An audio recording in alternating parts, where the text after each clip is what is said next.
plus gros studios du monde entier, on retrouve également ce 1176 qui est un compresseur limiteur qu'on retrouve dans la plupart des grands studios.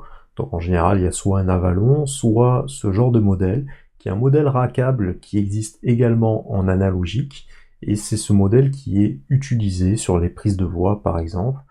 C'est vraiment ça sonne très bien, voilà, couplé à un Brauner ou un Neumann, ça peut rendre de très bons résultats. C'est assez coloré par contre, mais ça permet d'avoir un son assez punchy, assez dynamique, un son qui est très intéressant d'avoir dans sa bibliothèque. Donc là, je suis dans la version UAD, puisque je possède une carte Universal Audio UAD avec des microprocesseurs qui vont prendre tous les calculs en charge pour ce plugin. Et c'est un plugin qui est vraiment très simple d'utilisation. Donc on est sur un compresseur qui peut être utilisé en mode limiteur. On contrôle l'entrée du signal, la sortie du signal, le temps d'attaque plus ou moins rapide ou long pour laisser passer les premiers transients ou pour avoir quelque chose qui compresse dès le début à un certain endroit. Le relâchement, c'est-à-dire que le compresseur, le temps que va mettre le compresseur à revenir à son réglage initial. Le ratio, c'est-à-dire le taux de compression. Donc là, on a dans le modèle de base une compression qui est pour 4 plus 2, ou bien 8 sur 2, 12 sur 2, 20 plus 2 sur 2. 20 sur 2, on va être plus sur un choix un peu limiteur. Ici, on va être sur une compression classique.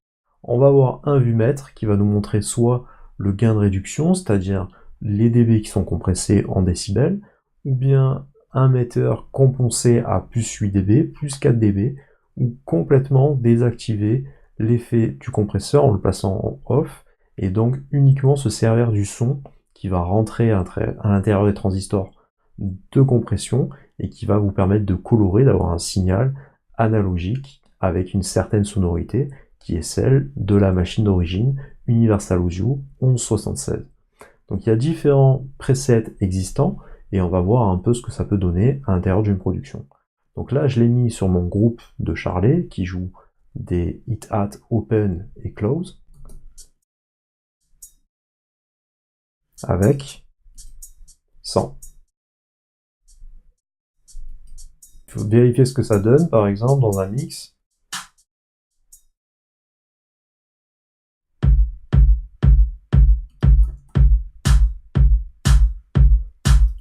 Toujours mon Charlet, je vais désactiver l'effet.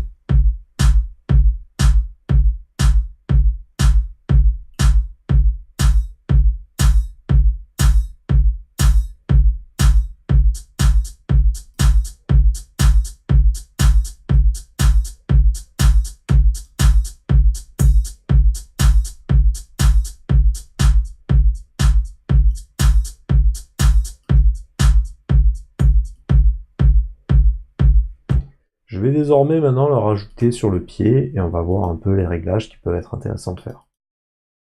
Je vais mettre mon pied en solo et je vais venir rajouter la version 1176. À l'intérieur de la bibliothèque UAD, il existe différents modèles existants qui ont toutes leurs propres couleurs de son.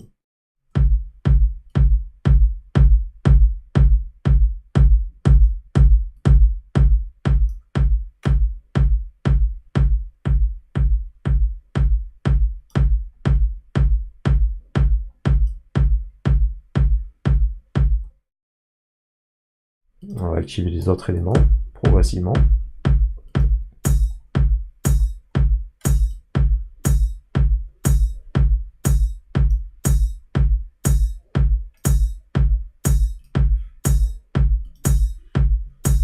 Je vais rajouter un preset.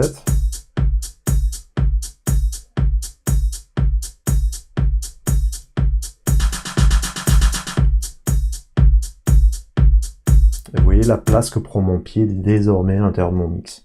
Donc ça sonne vraiment également sur les rythmiques, mais très très bien sur les voix.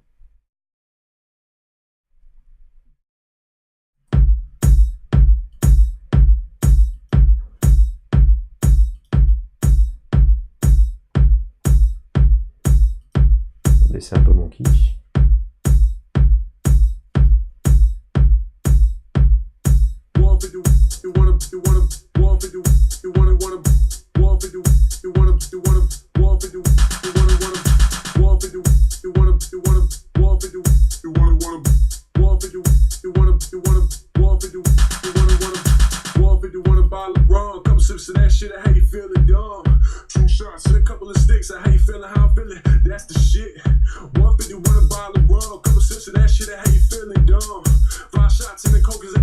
Je vais le mettre sur mon snare.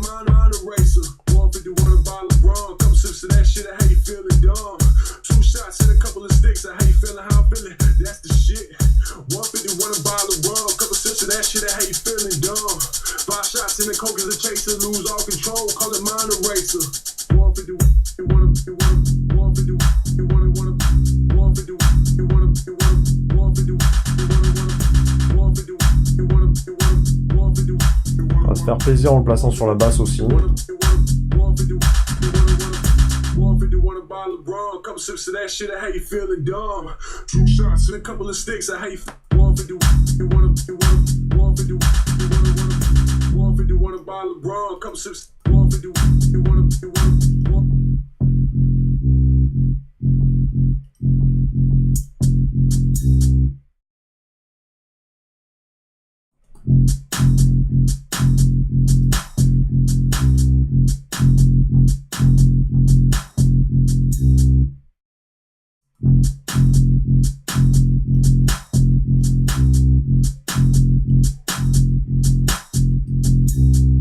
Donc vous voyez le coffre, l'énergie que ça amène à chacun des éléments. N'abusez pas trop de l'effet, essayez de trouver vous vos propres sonorités, enfin en tout cas les endroits sur lesquels vous aimez ce genre de sonorité. Et vous voyez que le 1176 est un compresseur qui amène énormément de patates, d'énergie au son, qui a un son vraiment très particulier. Je vous conseille d'avoir ce plugin à l'intérieur de votre bibliothèque pour mixer ou produire vos sons au quotidien.